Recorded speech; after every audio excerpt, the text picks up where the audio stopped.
Hello and welcome to the Child Care Business Coach Podcast. My name is Evelyn Knight.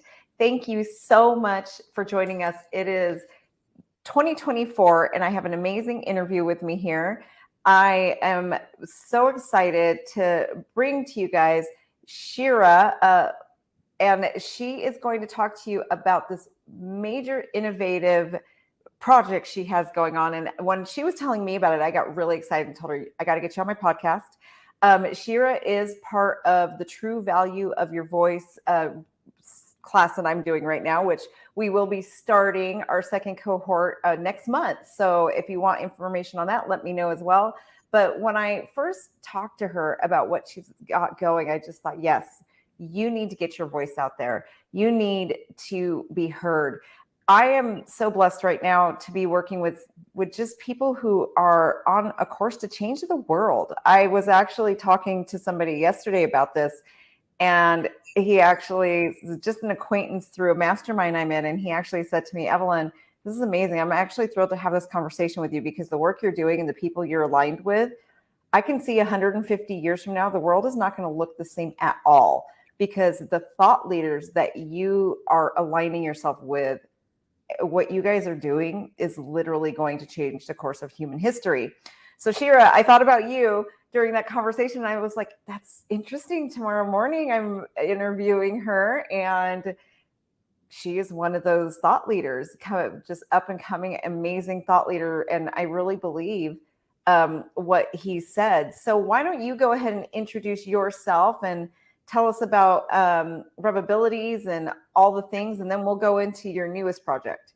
Absolutely. Thank you so much, Evelyn. It's been a joy getting to know you. Yes, I have been an educator for 20 years, more than 20 years, almost 30 years. And I've taught and led literally every age. I currently own a child care center and preschool, really high quality, innovative program.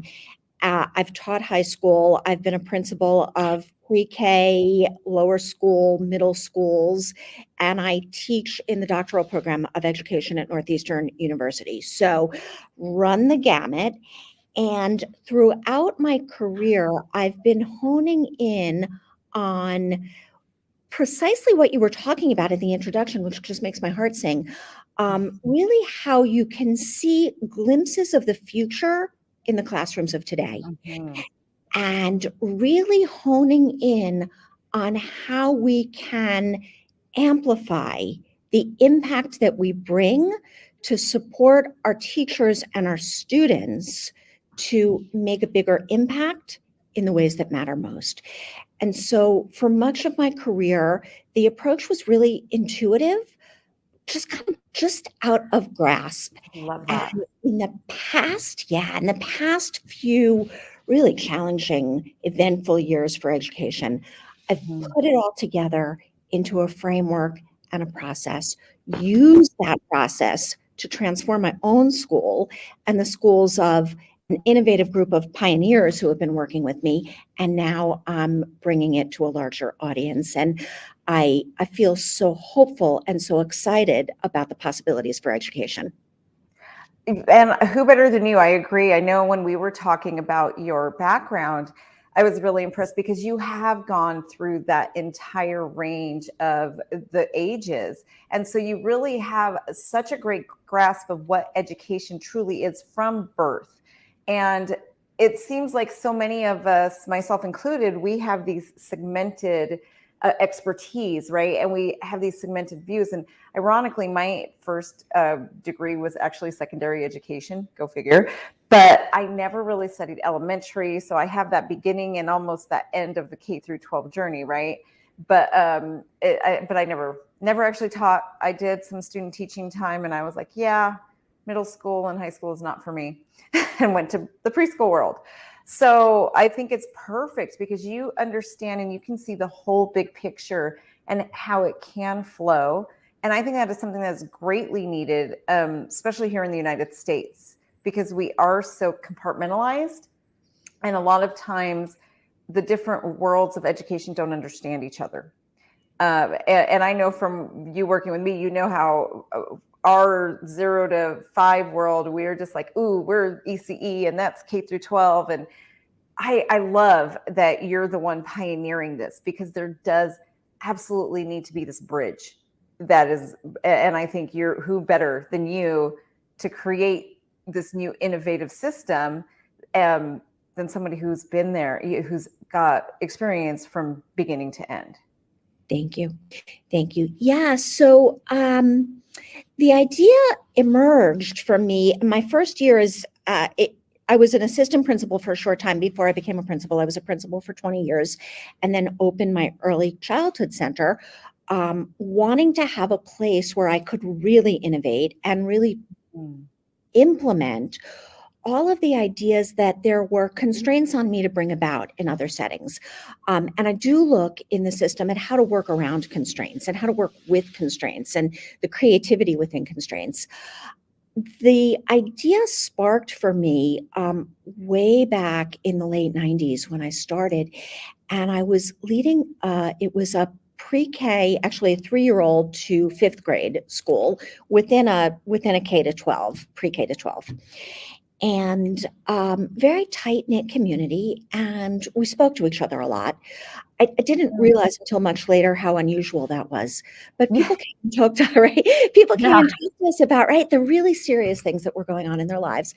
And there was a look on a parent's face. It was like the look in my mind when they really wanted to talk, where you would pull them in, close the door, sit down, and be ready to listen. And during the course of 1 week, and typically it was about illnesses, it was about divorce, it was about family crises that they wanted to come and talk about. During the course of 1 week, 3 moms came in, all 3 moms of 3rd grade girls, with the look. But they were talking about what was going on in the school, and it was a horrific case of bullying happening under the radar of any of us. And we thought we were so tight knit. We knew these girls and boys. We knew the kids. We knew the families. We had no idea this was going on. And so it sent me on a path to really learn in a very significant way how to address bullying.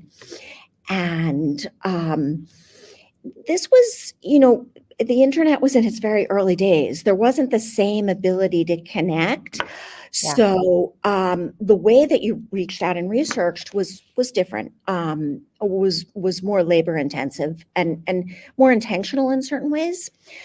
But what I found was a huge bank of knowledge about character education and about supporting kids to grow into the kinds of people that they'll be proud of, that we'll be proud of. It was focused around bullying and not bullying. And during the course of that research, I came across research about people who did exemplary acts of altruism as adults. Started with people who rescued Jews during the Holocaust. It was maybe 0.5% of the population of the Nazi-occupied world, right? No one knows exactly, because what they did was in private, and many of them may have been killed and before their stories being able to be told. But what they had in common, they had almost nothing sociologically in common. What they had in common were some core experiences as children, primarily having faced adversity and been supported to overcome it with strength, and having an adult in their early lives, typically a parent, who had this consistent expectation that they help others, not in heroic ways, but built this habit of helpfulness. And so when the stakes got higher, they just helped step by step by step more. And then this extended to other acts of exemplary, courageous altruism, situations that there was tremendous risk and little no reward, other than knowing that you were doing what you believed in. And so we took those traits, those early experiences of what these people who grew to be exemplary, heroic altruists, they would never use the word hero. They would just say we were doing what we could do, and created an approach within a school. It was really a cultural approach, not a program, of stepping in to train the adults to act like the adults in the early lives of those extraordinary altruists. And we made major progress on the bullying. By the end of that year, from standing across the room from them, we could tell what kind of a day they were having by body language, by who was sitting near who. So many signs that we just had been invisible to us before. Right. By doing the work of really getting to know these girls really well. The ones who were bullying, the ones who were bullied, the ones who had no idea what was going on, all of them. And through that process, what struck in my mind is what we were doing was we were supporting them in the moment in real ways, life-changing ways. And we were supporting them to grow into people who could behave in life-changing ways in a future that we couldn't even imagine, in situations that were different, but with core similarities. And so I built a program around that, and throughout my career continued to develop the program around that.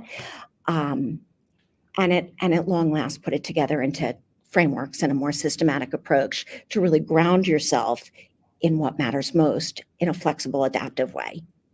That is amazing, and it just amazing, and so needed in our society, I think. And again, like I just said, when I started, I can see where you're tying that together. We can see how that can change the world, right? And what we do for children today actually forms who they become, and especially 0 to 5, where your executive brain skills are forming, right? So imagine a world where in the early childhood of space, we put these principles into place intentionally. And then by the time they do get through the K through 12 world, they're really more socially, emotionally prepared to learn. So instead of the bullying, now they're really engaged in learning, and they can perform. They've got more confidence. It leads to so much more, right? What you're talking about, and for those of you who are in the K through 12 world and it doesn't mean it's too late, right? I think sometimes when I speak, I make it sound like, oh my gosh, it's done and but it doesn't mean it's too late. It doesn't mean it's too late for an adult. This is really something that can span lifespans. It's not just a system that's going to be even from birth through 18, right? This is even something an adult can learn from. It's really about creating paradigm shifts and breaking traditional patterns that have been passed down from generation to generation. And what you're talking about is exactly how it's going to be done. And so I love what you've created, because definitely you've created a system that can break generational patterns. So it's an awesome work that you're doing. And that experience, I know Steve Jobs said it's so easy to connect the dots looking backwards, but hard to connect the dots looking forward. So I'm sure right now you're in a space where you see this thing you've created, and the dots are starting to probably connect, where you had to have that experience of the bullying. You had to be in that culture that is unusual, where everybody flows together, because now it's led you to this place where you're going to be leading this new innovative charge to change the face of education. Thank you. Yes. And it connects back to innovators past. So, and the belief of what we do today in classrooms truly impacts the future. So name a few visionaries. Maria Montessori. I am not Montessori trained, and that was not my background, but I've always had great admiration for her, and it grew exponentially during the pandemic. So during the pandemic, when my center is in New York, one of the first and worst COVID hotspots in the country, and we never closed. So we were figuring out, we came up with our COVID health and safety protocol 3 months before New York told us anything. And I was looking for everything that we were implementing to be playful and child friendly. Nice. And so was looking at how we could have individual materials, again, creativity within constraint, individual materials in a way that was playful, in a way that you always talk about research-based, in a way that serves kids. And so it struck Montessori individual materials. And I was always more of a communal gal, but I thought, okay, Montessori uses it for pedagogic reasons, and they're good, and they're sound, and they're proving. Let's pull it in so that we could use materials in a way that's safe, during the pandemic. And so I started researching more and more about Montessori, and this was a piece of living with purpose. Although her first school she opened in 1907, she developed her system and her approach and expanded and scaled dramatically throughout Yes. World War I and World War II. She wasn't at the beginning, but she became extremely grounded in peace, which makes sense given the world that she was facing. And so, and she believed that world peace begins in early childhood classrooms. And so the peaceful Montessori classrooms that you see are grounded in preparing students to cultivate peace. And so we were looking and expanding in so many ways as to, well, what is core? Can we capture as core? And we can create in a way that's child friendly, that isn't throwing the horrors of the world at them, Right. even talking about them having to fight the horrors of the world, but is creating an environment that is so inviting, enveloping, cultivating the positive of what we want to support them to be able to develop, that they feel it and live it and bring it forth in the world. Right. And that is just so beautiful and so needed in the world that we live in today. I think what you're talking about solves so many of the problems that we're seeing. Just when you look at the news, and I've actually used to be a news and political junkie. I just was obsessed with it, and I had to cut myself off because it's so polarizing. And there's just that lack of, let me just hear you out. That lack of empathy, because our society has become so egocentric. Yeah. And I think what you're proposing is really a solution for this. And so for those of you out there, I mean, definitely get into Shira's program. This is literally going to be able to change the face of education from birth through, I would say, even the college years. You could probably develop something eventually down the line. And even personal development later in life. You could probably develop as you scale and grow to really help people understand this concept. Yeah, I believe so. And yes, dialogue is a core piece of it. Developing the skills to have conversations with people who disagree with you, to believe that somebody can disagree with you, even passionately disagree with you. Yes. And still be compassionate and intelligent. So that becomes a piece of the flexibility of grounding yourself in this core purpose, whether it be peace, whether it be well-being, whether it be connection, taking that core purpose and understanding it in flexible ways and understanding it in inviting, inclusive ways. Yeah, absolutely. I love all of that. And I think when we really just break it down, it comes down to awareness, right? So many of us we're just not aware. And what you're doing is helping the children to be more aware of others. And I think when I don't want to say people putting themselves second, but at least making aware of others' needs.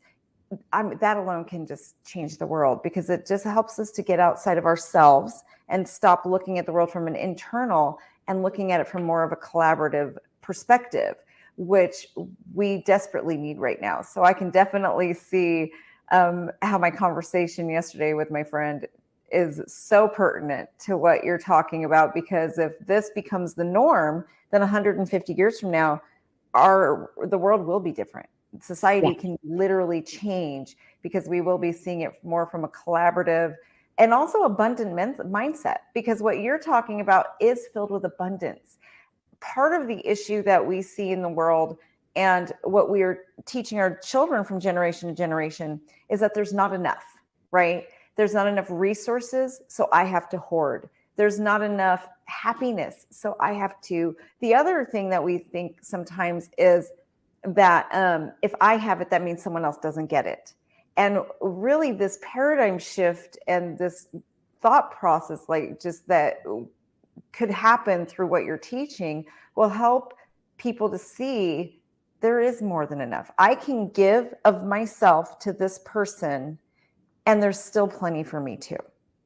And I think that is huge, because right now we live in such a scarce world where it's always this feeling of there's not enough money, there's not enough time, there's not enough people out there, there's not enough love, but there is, right? And so what you're teaching can help people have this paradigm shift, which in turn will help children be able to stand up more and give of themselves, because they're going to understand, I don't have to be scared, hide, and keep it all for myself. Yeah. And they can see living with purpose, living with this state of generosity, happiness ensues from living in a state of purpose and generosity. So it's not one or the other, it's both, it's connected. And so the principles include what are the components of a life well lived, of a life where you feel this sense of meaning and purpose and possibility and hope, even when facing adversity. Yes, that is amazing. Yes. So let us know. I know you are coming up with the Purpose Inspired Education Academy. Tell us a little bit about that and how my audience can get in. Amazing. So this is the time to get in if you're interested, because I am offering, I taught the course live over the summer, and this will be the first time the course is recorded, but it comes along with 12 weeks of group coaching. So through this experience, the recorded course you keep for life. And every time it's upgraded, and it is upgraded because I keep learning and growing and expanding it, you get all of those upgrades. So the course takes you through reimagining what education is and what education can be. So looking at vision, looking at mission, looking at values beyond your core values, the values you need in times that you might not have chosen a core, and that beneath the core, that purpose, like when we talk about Maria Montessori and peace, or in my school well-being, or other schools connection, discovering your purpose, or allowing your purpose to discover you, allowing purpose for each person in your school. And so that's the grounding. And then it shifts into application with people, with program, with processes. It is not an initiative. It's a way of being. So it is not additional work for you. It's a lens through which you view the work you're already doing.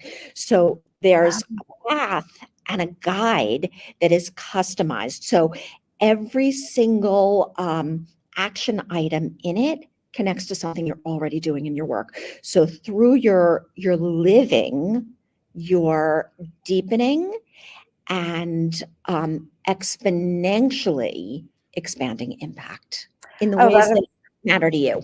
That is awesome. So for those of you, I know some of the teachers out there are thinking, oh, not one more curriculum change, but this isn't a curriculum change. This is just a bonus. It's literally like a plug-in to the curriculum you already have. So much easier, and just the impact that it can have on all of our careers too, right? And the trickle down, but the career impact that it can have on us. One of the things too for educators to think about is when you implement systems like this into your place, it actually makes your job easier. It really does. It actually solves so many problems and makes your life and your job easier. So don't be afraid to add one more thing, because I know in the beginning it feels like it's a lot of work, but one of the things I tell myself all the time is you got to look at that payoff, right? I kind of calculate to myself, yes, I might be putting in 10 hours, 20 hours to learn something new, but if that saves me a couple hours every week and stress, then throughout the next 5 to 10 years, it's literally saved me thousands of hours. Yeah, this program is, when people ask the question, if you could tell your younger self something, what would you tell your younger self? This program is the gift I want to give to my younger self. My career would have been different had I had it from the start. It took me 25 years in education to pull all this together. And I believe that my career would have been different, and careers will be different, and schools will be different as a result. But I, in my mind, creating it, go back to versions of myself earlier on and imagining how much more impactful I could have been with this approach that I had to learn. Yes, absolutely. So I will put all of Shira's contact information in the notes, and also the link to get into Purpose Inspired Education Academy. but I just put her website on the screen here. It's revabilities.com. If you're listening to the podcast, go to the show notes. All of her contact information, links that you will need will be in the show notes. Do you have any final thoughts for us today? I want to say that educators are doing work that does change the world. And each and every one of us on our own each of us is doing life-changing work. Together, we can do world-changing work. And supporting each other in that is so vital. Absolutely. So I feel so blessed to be part of communities of innovative, heart-centered educators, and would love to meet and connect with more of you and to combine our work to make a bigger impact. So Evelyn, thank you so much for inviting me. I'm so grateful. Oh, no problem. Thank you for joining us.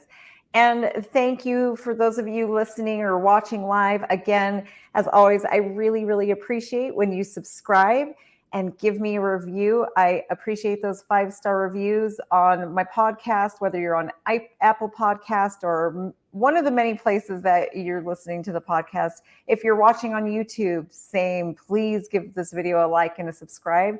And thank you so much for joining us and taking the time out of your day.